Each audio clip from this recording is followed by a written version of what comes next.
जय हिंद दोस्तों। Military intelligence colonel face court martial for alleged financial fraud. हाँ जी दोस्तों, एक सेना के कर्नल साहब को जनरल कोर्ट मार्शल का सामना करना पड़ रहा है और फाइनेंशियल फ्रॉड यानी पैसे के रूप हेरा फेरी। और ये कब था? जब वो कमांडिंग अफसर महोदय थे। उन्होंने कहा कि मुझे सिविल गाड़ी की जरूरत थी, मैं मिलिट्री इंटेलिजेंस का सीईओ था, सरकारी वाहन कम थे इसलिए मैंने सिविल से हायर किया।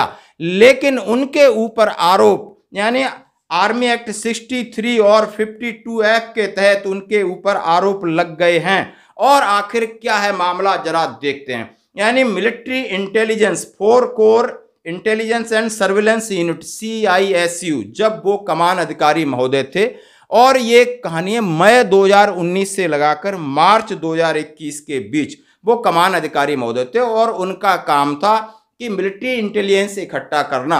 इसके लिए उन्होंने वाहन यानी सिविल गाड़ियों को हायर किया। सीधा सीधा लिखा है, इसमें लिखा है कि अभियानों को नागरिक वाहनों के लिए किराए पर लेने में चूक और कमीशन के कृत्यों का आरोप लगा गया कि उन्होंने बाहर सिविल वाहन लिए, उनसे कमीशन खाया है और गलत यूज किया है। अब गलत यूज किस तरह किया है, जरा आप इसको देखते हैं।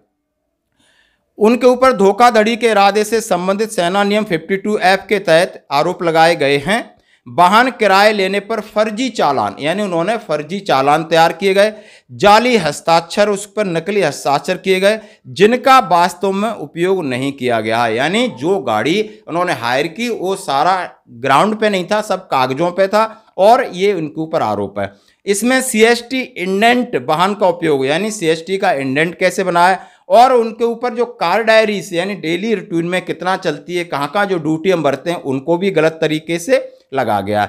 अब इन आरोपों के ऊपर साहब ने क्या कहा? उन्होंने कहा सरकारी वाहनों की कमी, खुफिया जानकारी के लिए प्रॉब्लम्स आ रही थी, इसलिए कम वाहन थे, मैंने सिविल CSD का उपयोग इंटेलिजेंस के लिए ही किया है यानी इंटेलिजेंस गैदरिंग के लिए किया है। लेकिन अब उनके ऊपर ये आरोप, अब जो वहाँ है 4 CISU से बाहर पोस्टेड हो गए, अब उन्हें जनरल कोर्ट मार्शल का सामना करना पड़ रहा है। जैसा कि उन पर ऊपर आरोप लगाए हैं कि आपने गलत कारदारी बनाई है और गलत आपने इंडेंट बनाए हैं, सिविल गाड़ी ली है और उस पैसे को अपने लिए इस्तेमाल किया गया है। ये आरोपों के ऊपर आप समझ सकते हो कि सेना के अंदर बहुत सारे ऐसे काम होते हैं जहां हम CST हायर करते हैं, कहीं बड़ा ट्रांसपोर्टेशन के लिए या कहीं किसी रिसोर्सेज के लिए करते हैं, तो उसके लिए भी प्रॉपर आपकी डिमांड, इंडेंट और कार डायरी मेंटेन की जाती है। ये सब सारी नकली चीज़ें जैसा कि पाया गया है। उनकी एक कोर्ट इंक्वायरी भी बैठी थी जब वो सेना में सीओ साहब थे, जब उसमें उन्होंने अपने बचाव में कहा, लेकिन इससे आगे भी बढ़कर के उनको सामना जनरल कोर्ट मार्शल का करना पड़ रहा है। तो सेना के अंदर आप कह सकते हो कि अनुशासन सबसे ऊपर है। आप यदि कहीं भी गड़बड़ी करते हो तो सामना आपको करना पड़ेगा, उसका आपको जस्टिफाई करना ही पड़ेगा। धन्यवाद।